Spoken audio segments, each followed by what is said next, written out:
안녕하세요. 2살 된 딸아이를 키우고 있는 주부입니다. 너무 속상하고 화나는 요즘 마땅히 털어놓을 곳도 풀 곳도 없어서 여기를 찾아왔어요. 시어머니는 저더러 윗사람답지 못하다며 무조건 이해하라 하시는데 이러다간 제가 제명에 못 죽을 것 같네요. 남편과는 30이 한참 넘은 나이에 지인의 소개로 만났습니다. 나이가 있었던 만큼 결혼 상대라는 무언의 전제하에 만남을 시작했어요. 20대에 만나 불같은 사랑을 하고 동화 같은 연애를 한 것은 아니지만 그래도 같이 있으면 의지가 되고 안정이 되는 사람이었지요. 평생을 함께해도 괜찮겠다. 그런 확신이 들 때쯤 남편이 먼저 결혼하자고 프로포즈를 해왔고 그렇게 결혼 약속을 했습니다. 연애부터 결혼까지 뭐 하나 유별나거나 모난구석 없이 원만하게 이루어졌네요. 남편이나 저나 나이가 있다 보니 결혼을 하자마자 아이를 갖기로 했었어요.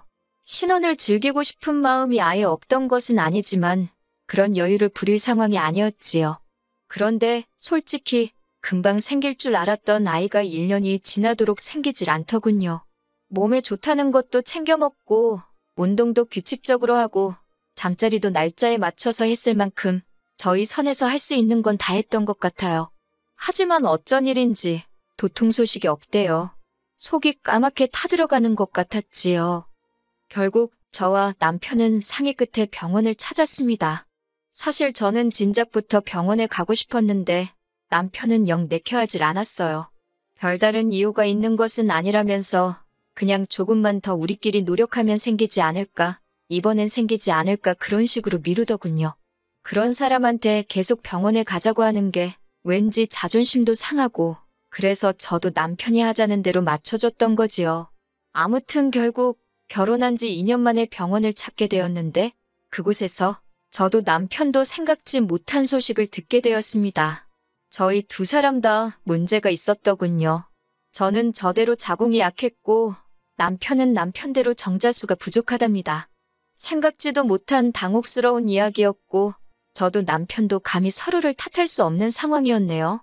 남편은 남편대로 자신에게, 저는 저대로 제 자신에게, 그리고 솔직히 잠깐이나마 서로가 서로를 원망하기도 했어요. 한 사람만이라도 정상이었다면 아이가 생기지 않았을까 하는 그런 아쉬움에서 나왔던 원망이었지요. 게다가 또 양가 어른들께는 뭐라고 말씀드려야 할지 머리가 지끈지끈 아파오더라고요. 결국 저희는 서로의 입장을 위해 상대에게도 문제가 있다는 이야기는 하지 않기로 했어요. 저는 친정부모님께 제가 문제가 있다고 말씀드렸고 남편은 시부모님께 자기가 문제가 있다고 얘기한 거지요. 그러면 적어도 사위며느리 탓은 안 하실 테니 가정의 평화가 유지되지 않겠냐는 저희 나름의 묘책이었네요. 그리고 이는 어느 정도 효과가 있었습니다. 친정에서는 저희 남편에게 미안해하셨고 시댁에서는 며느리인 저에게 미안해하셨거든요. 그렇다고 저희가 포기를 한 건 아니었어요.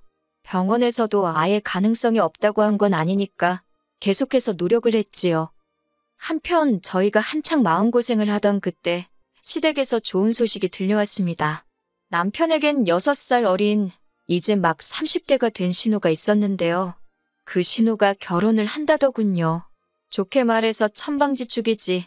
솔직히 개차반이 따로 없다고 표현해도 될 만큼 예의없고 제멋대로인 신우가 결혼이라니.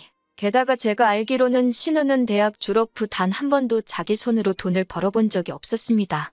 그렇다고 신우가 씀씀이가 적은 사람도 아니어서 걸핏하면 어머님 아버님께 손을 벌리기도 하고 그게 여의치 않으면 저희 남편한테도 10만 원만 20만 원만 하고 손을 벌리더군요. 그런데도 저희 남편을 포함해 누구 하나 신우더러 취업을 하라던가 나가서 아르바이트라도 해보란 소리는 절대 안 하니 옆에서 보기엔 꽤나 한심하대요. 30도 넘은 신우를 마치 아기 다루듯이 다 같이 감싸고 돌기에 급급했달까요? 제가 나서서 따끔하게 한마디 할 수도 없고 저로서는 그저 우리 신우 팔자 참 좋네 생각하고 말 뿐이었지요. 아무튼 그런 상황에서 신우가 시집을 간다 하니 가족 모두가 쌍수 들고 환영하는 분위기였답니다. 신우 남편은 모 경호업체에서 계약직으로 일하고 있다 했어요. 아버님은 그런 신우 남편의 직업이 안정적이지 않다고 탐탁지 않아 했지만 솔직히 신우도 별 볼 일 없는 상황에서 아버님이 뭘 얼마나 기대하시는 건지 잘 모르겠더라고요. 그리고 신우하는 꼴을 보아하니 애시당초 어머님 아버님의 의견은 중요하지 않은 듯 했습니다. 결혼식에 들어가는 비용도 신우는 어머님 아버님께 거의 통보식으로 얼마를 해달라 그렇게 알려왔더군요. 저희는 1원도 도움받지 않았습니다. 어머님 아버님이 대놓고 못해준다 하신 건 아니었지만 흘러가는 모양새가 해달라고 하면 안 되는 분위기였어요. 해주실 생각도 없어 보였고 뭐 솔직히 어머님 아버님이 재산이 얼마고 그걸로 2자식 다 결혼을 시키시던지 아니면 2자식 중 하나만 시키시던지 그건 제가 관여할 바는 아니었지요. 신경 쓰지 않고 있었고요. 그런데 어머님 아버님께서 정말 신우 말대로 7천만 원이란 큰 돈을 해주셨다는 걸 알게 되었을 땐 저도 남편도 사람인지라 서운하긴 하대요. 그리고 한번 서운한 마음이 들기 시작해서인지 신우나 어머님 아버님으로 인해 마음 상하는 날이 잦아지대요. 신우가 시집을 가고 얼마 지나지 않았을 때였습니다. 신우가 임신을 했다고 소식을 알려왔어요. 그 소식 자체에 서운함을 느낀 건 절대로 아닙니다. 축하하는 마음과 동시에 씁쓸한 마음이 들긴 했지만 한편으론 그동안 어머님 아버님 볼낯이 없었는데 괜히 한시름 덜은 것처럼 마음이 놓였거든요. 그래서 신우에게 뭐 먹고 싶은 거라도 있으면 사 먹으려고 돈을 좀 챙겨주려고 했어요. 참고로 저희 결혼할 때 신우가 한다는 말이 자기가 윗사람도 아니고 아랫사람인데 돈이 어디 있냐면서 단 1원도 축의금이랍시고 내놓지 않더라고요. 뿐만 아니라 저희가 집들이를 할 때도 휴지 하나 사오기는커녕 저희 집에 들어온 선물들 중 자기 마음에 드는 걸 골라서는 자기한테 주면 안 되냐고 우기는 식이었지요. 그럼에도 불구하고 그 모양인 신우가 결혼할 때 저희는 축의금으로 300만 원 줬습니다. 남편이 자기가 오빠이고 맞이이니 그 정도는 하고 싶다고 고집을 피웠거든요. 뿐만 아니라 집들이 한다고 하도 오라고 해서 남편하고 갔더니 색깔 변한 사과 몇 조각에 믹스커피 한 잔을 내주대요. 그리고 남편은 또 새 집에 필요한 거 사라고 돈으로 100만 원 줬고요. 그런데 이번엔 임신까지 거의 1년 동안 신우네로 거진 500만 원도 넘게 들어가게 생겼더군요. 그런데 신우는 제가 물어보기도 전에 한다는 소리가 자기 임신한 기념으로 명품 브랜드 손목시계를 사달랍니다. 차라리 돈으로 달라 했으면 그렇게 황당하진 않았을 텐데 저는 신우한테 미안하다. 하지만 지난해부터 지금 우리도 목돈이 많이 나갔다. 그래서 비싼 선물은 못 해준다고 솔직히 말했습니다. 경제적으로 부담스럽다고요. 그러면서 그러지 말고 앞으로 뭐 먹고 싶을 때 있으면 연락을 하라 했어요. 그러면 남편이랑 제가 사주겠다고요. 그랬더니 신우가 한다는 말이 임신을 안 해봤으니 임신한 여자 마음을 알겠냐입니다. 저는 평생 이해 못할 거래요. 그 말이 제 귀에는 저는 평생 애를 못 가질 거라는 저주처럼 들리더군요. 화가 나기도 전에 서러운 마음에 눈물이 났습니다. 어찌나 눈물이 나던지 신우한테 말이 너무 심한 거 아니냐 고작 그 한마디 쏘아붙이는 것밖에 못했어요. 그리고 이튿날 어머님이 전화를 걸어오셨어요. 이때만 하더라도 저는 신우가 자기가 말이 심했다거나 그런 말을 어머님을 통해서 전하려고 할 줄 알았습니다. 아니, 적어도 어머님이 대신 사과라도 하실 줄 알았어요. 하지만 이게 웬걸 어머님의 첫마디는 임신한 것도 얼마나 힘든데 왜 사람을 서럽게 하냐입니다. 그거 시계 하나 사주면 어디가 덧나냐면서 먹고 살만하면서 왜 그렇게 야박하게 굴었냐 하시는데 정말 어이없고 속상하더라고요. 그러면서 누구 엄마 아니랄까봐 신우랑 똑같이 하시는 말씀이 임신을 겪어보질 못했으니 이해가 안 되겠지 그러시는 거예요. 어머님까지 말씀을 그렇게 하시니 솔직히 그때부턴 서운한 거보다 허탈하더군요. 잘할 필요가 없다 그런 생각도 들고 그래도 그 사건 이후로 저는 적어도 시조카에게 잘해주려고 노력했어요.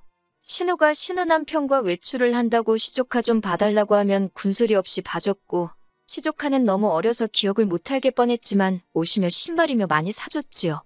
신우는 얄미웠지만 시조카를 보고 있으면 그냥 아기라서 그런지 작은 행동 하나하나 심지어 울음소리까지 너무 귀엽고 사랑스러웠거든요. 그렇게 3년이란 시간이 흘렀습니다. 그리고 그 사이에 저희 부부는 솔직히 많이 지쳤지요. 저는 그 사이 시험관 시술까지 시작했는데 시험관도 쉬운 일은 아니었어요. 처음 며칠 동안은 제 배에 제 손으로 주사를 놓는데 그게 그렇게 서럽더라고요. 그리고 남편도 보다 못하겠던지 1년만 해보고 안 되면 애 없이 살자대요. 애 없이 잘 사는 부부도 많다고요. 그런데 저희의 간절한 바람이 하늘에 닿았던 걸까요? 믿을 수 없는 기적 같은 일이 벌어졌지요. 그건 바로 저희 임신이었습니다. 솔직히 임신 테스터기에서 빨간 두 줄을 본 순간 저는 기뻐하기도 전에 내가 헛걸봤나, 지금 이 테스터기가 불량인가, 그런 생각부터 들대요. 그 정도로 믿을 수가 없었거든요. 그리고는 아침이 밝아오기가 무섭게 병원으로 향했지요. 병원으로 가는 차 안에서 남편과 저는 정말 말 한마디도 쉽게 나누지 못했을 정도로 긴장한 상태였습니다. 그리고 마침내 의사로부터 임신을 확인받은 순간 남편과 정말 병원에서 창피할 만큼 엉엉 울었네요. 저희는 바로 임신 소식을 주변에 알리진 않았어요. 물론 마음 같아선 당장이라도 동네방네 떠들고 다니고 싶었지만 임신을 하기 위해 노력하던 긴 세월 동안 얼마나 많은 기대와 실망을 반복해 느꼈는지 모릅니다. 그래서 그 감정을 또다시 느끼게 되진 않을지 너무 두려웠거든요. 하지만 이번엔 아무런 일도 없었습니다. 무탈하게 시간이 흘렀고 저는 조금 불러온 배를 보이며 양쪽 부모님들께 제 임신 소식을 알렸습니다. 친정 부모님은 그동안 당신들이 죄인 같은 심정이었다며 거의 오열을 하셨고 시부모님께서도 정말 기뻐하셨지요. 제가 임신을 확인한 이후로 저희 부부는 합의하에 가계재정 상황을 정비해 나가기 시작했습니다. 사실 그동안엔 아무래도 신혼애가 외벌이기도 하고 애도 있었으니 상대적으로 여유 있는 저희가 명절이나 어머님 아버님 생신처럼 돈이 나가는 날들에는 금전적인 부담을 많이 지고 있던 게 사실이에요. 시조카한테도 신혼애 사정을 아니까 신경을 많이 써주었고요. 그런데 이제 저희 애가 태어날 거니까 저희도 좀 아껴 써야겠다 싶었습니다. 그래서 예전만큼은 솔직히 못했어요. 당분간은 시조카도 저희 집에 맡기지 말아달라고 했지요. 상식적으로 입덧하고 몸은 무겁고 저도 저 하나 간수하기가 힘에 부치는 마당에 제가 누굴 돌볼 수가 있었겠어요? 그리고 당연히 저는 신우가 이런 제 상태를 이해할 줄 알았습니다. 그런데 이게 웬걸요? 신우가 시부모님더러 저희 부부가 특히 제가 변했다고 그러더래요. 이제 시조카도 안 봐준다고 그러고 시조카 선물도 안 해주고 그러면서 그 전에 보여준 건 다 가식이었던 모양이라고 서운하다고 그랬다나요? 정작 제가 임신했다 하니까 말이라도 축하한다 소리도 없었으면서 어쩜 저렇게 뻔뻔할까 싶대요. 그뿐만이 아니었습니다. 소름 끼치게도 신우가 신우 남편하고 하는 소리를 우연히 들었는데 저희 부부가 애를 못 가지면 저희 재산이 자기 딸한테 올 거라고 그렇게 기대를 하고 있었나 봐요. 그런데 이제 어쩌면 좋냐고 그걸 걱정하고 있더라니까요. 자기도 한 가족으로서 오빠인 저희 남편이랑 제가 얼마나 임신을 하고 싶어 했는지 그걸로 얼마나 속상해했는지 뻔히 알면서 속으론 저희가 애를 못 갖길 바라고 있던 거잖아요. 배신감에 치가 떨리대요. 비록 살갑고 친한 사이는 아니었어도 적어도 저희를 향해 그런 나쁜 생각을 하고 있을 줄은 몰랐으니까요. 그 이후로 정말 신혼애한테는 정이란 정은 다 떨어져서 마음 같아선 상종도 안 하고 싶었지만 어머님 아버님 입장도 있고 해서 어쩔 수 없이 얼굴만 마주하고 지냈습니다. 하지만 신우의 못돼 처먹은 성격은 그게 다가 아니었어요. 저희 딸이 막 걷기 시작했던 무렵이었네요. 어머님 생신이셨는데 식당에서 외식을 하는 대신 집에서 축하를 하자고 이야기가 되었지요. 아무래도 저희 딸이 어리다 보니 어디 부딪힐 수도 있고 여러 가지로 집이 낫겠다 싶더라고요. 그런데 이제 시조카는 한참 뛰어다닐 나이였다 보니까 정신이 하나도 없더라고요. 시조카 성격이 극성 맞은 것도 한몫했고요. 저희 애는 집이 아니라 그런지 계속해서 울어대지 시조카는 쉼없이 여기저기 들쑤시고 다니지 아랫집에선 시끄럽다고 계속 인터폰에 대지 신우가 시조카라도 좀 붙들고 있으면 좋겠는데 한다는 소리가 그럼 애를 어디 묶어놓기라도 해야겠냐면서 적반하장으로 나가더라고요. 제 자식도 아닌데 얼마나 부끄럽고 죄송하던지 아무튼 그래서 정신이 정말 하나도 없었어요. 그리고 그때였습니다. 정말 아주 잠깐 저희 애가 간신히 울음을 멈추고 잠이 들었길래 거실에 뉘어놓고 주방에 갔어요. 정말 한 1분이나 주방에 있었을까요? 갑자기 저희 애 우는 소리가 들리더라고요. 아니, 이건 우는 소리가 아니라 거의 비명소리에 가까웠어요. 놀라서 거실 쪽을 돌아보니 시조카 손에 웬 나무젓가락이 들려 있었고 저희의 귀에서 피가 나고 있었습니다. 제가 너무 놀라서 시조카한테 무슨 짓을 한 거냐고 소리를 질렀더니 시조카가 겁먹은 표정을 하곤 얼른 지엄마인 신우 뒤에 숨더라고요. 그리고는 저는 봤어요. 신우애가 씩 웃었단 말입니다. 하지만 남편은 남편대로 딸기에서 피가 나니까 애 병원 데려간다고 들쳐왔고 어머님 아버님도 이게 무슨 일이냐며 발동동 구르고 저는 신우의 표정에 순간 멍하니 넋이 나갔지요. 그런데 신우가 갑자기 한다는 소리가 생각해보니까 열받는답니다. 자기 애가 어리니까 뭘 모르고 그런 건데 막말로 저희 애가 죽기라도 했냐면서 왜 자기 애한테 소리를 지르냐고 애 놀란 거 안 보이냐면서 저더러 사과를 하래요. 순간 제 귀를 의심했습니다. 시조카가 내 애한테 해코지를 한 게 맞는데 어떻게 저런 소리를 하나 싶어서 신우를 쳐다봤어요. 그러자 신우가 또다시 뭘 그런 눈으로 쳐다보냐면서 자기가 틀린 말 했냐입니다. 그러자 남편이 저한테 지금 쟤랑 말 섞을 시간이 어딨냐며 빨리 가자고 하더니 신우한테는 입 닥치라면서 제정신이냐고 소리를 지르대요. 신우 남편은 시조카 챙기느라 급급했고 아무튼 일단은 저희 애부터 데리고 병원에 갔네요. 무슨 정신으로 간 건지도 모르겠어요. 병원에 도착하자마자 응급처치하고 사진 찍고 그래도 의사 말로는 다행히 깊이 쑤신 것 같지는 않고 피는 살이 긁혀서 나는 거라고 잘 소독해주고 하면 별 문제 없이 나을 거랍니다. 혹시 고막에 문제가 생기는 건 아닌지 걱정했는데 다행히 그럴 가능성은 희박하다고 해서 한숨 돌릴 수 있었지요. 그렇게 어느 정도 애가 안정을 되찾고 저희는 다시 시댁으로 가지 않고 그냥 저희 집으로 돌아왔습니다. 신우는 물론이고 그 상황에도 신우한테 말이라도 조용히 좀 하라 소리 한마디 안 하신 어머님 아버님 목소리도 듣기 싫어서 남편더러 전화드리라 했네요. 애는 괜찮을 거라 했지만 그날 일로 신우는 물론이고 그 집 식구들 전부한테 정이 툭 떨어졌달까요? 그리고 이튿날 아버님이 전화를 해오셨어요. 제가 안 받고 남편이 받았는데 듣기에는 남편이 상황 설명을 하면서 신우 때문에 짜증난다고 하는 것 같더라고요. 이후로 정확히 남편하고 아버님 사이에 어떤 대화가 오갔는진 모르겠습니다. 하지만 아버님이 시키신 건지 얼마 지나지 않아 이번엔 신우한테 전화가 걸려오대요. 그런데 뭐가 그렇게 억울하고 분한지 대뜸 고래고래 소리를 지르는 겁니다. 자기 애가 몇 살인지 아냐, 애가 아기가 있어서 그랬겠냐, 실수 좀 했다고 애한테 소리를 지르면 되냐, 네 애만 소중하냐, 아주 사람 속을 뒤집어 놓더라고요.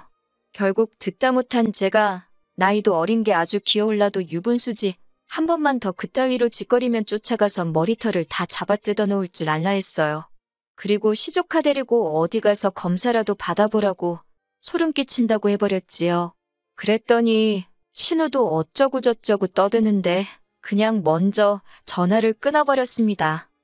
저는 남편더러 어머님 아버님이 어쩔 수 없지만 네 동생하고 시조카는 다신 안 보고 살고 싶다 했어요. 볼 때마다 우리 딸 피 흘리는 귀가 생각날 것 같아서 싫다고요. 남편도 대번에 이해한다면서 그러라 하대요. 자기도 신우 때문에 열받고 분통 터진다면서 그리고 여기서 끝났으면 제가 이렇게 글까지 쓰지는 않았을 거예요. 그런데 몇 시간 지나지 않아 이번엔 어머님까지 전화를 걸어왔습니다. 먼저 저희 애는 어떤지 물으시면서 아버님께 듣기는 하셨다며 그래도 어쨌든 낫는 거 아니냐 다행이다 하시대요. 그러더니 하시는 말씀이 그쯤 했으면 됐다고 이제 적당히 넘어가랍니다. 저희 애야 어려서 기억을 못할 테지만 시조카는 이제 제법 커서 지금 저희가 자기한테 소리 지르고 한걸 커서도 기억할지도 모른다고 이제라도 가서 달래주고 하라는 거예요. 그러면서 시조카가 어려서 장난이 심했던 건데 고작 그런 일로 어른들 사이가 틀어져서야 되겠냐고 저희더러 윗사람답게 너그러이 품어주라나요. 먼저 전화해서 신우더러 너도 놀랐겠다. 미안하다. 우리 잘 지내보자 하라고요. 시자는 시자라더니 역시 어머님도 별 수 없구나 싶대요. 저는 어머님께도 그런 소리 하실 거면 연락하지 마시라 했습니다. 어머님도 어머님 딸인 신우가 귀하듯이 저도 제 자식이 제일 귀하다고 막말로 이번엔 귀만 찌르고 말았지만 다음엔 어딜 어떻게 해코지를 할 줄 아냐고 무서워서 상종도 하기 싫다고요. 그리고 이후로 몇 달의 시간이 흘렀습니다. 남편더러 당신이라도 예전처럼 지내고 싶으면 어머님 아버님도 뵙고 오고 시조카도 챙기라 했지만 솔직히 마음에도 없는 소리를 한 거였어요. 만약 남편이 눈치 없이 그래 알겠어 했으면 진짜 화가 났을 텐데 다행히 남편이 그런 눈치는 있어서 자기도 싫다며 어머님 아버님도 뵈러 가지 않았고 시조카도 챙기지 않대요. 이제 저희 딸 귀는 아무 일도 없던 것처럼 괜찮아졌어요. 그리고 저는 요새 그저 딸 키우는 재미에 푹 빠져 살고 있지요. 한 4살까지만 이렇게 옆에서 딱부터 키우고 이후론 다시 일을 할 생각입니다. 그리고 어머님께서 종종 연락을 해오세요. 주된 내용은 손녀, 즉 저희 딸 보고 싶단 이야기고요. 그런데 전 못됐다 할 수도 있지만 전혀 답장하지 않고 있습니다. 시댁 식구들 누구든 간에 저에게 진심으로 사과하지 않는 한 절대로 교류하지 않을 생각이거든요. 제 자식, 저 말고 누가 지켜주겠어요? 안 그래요?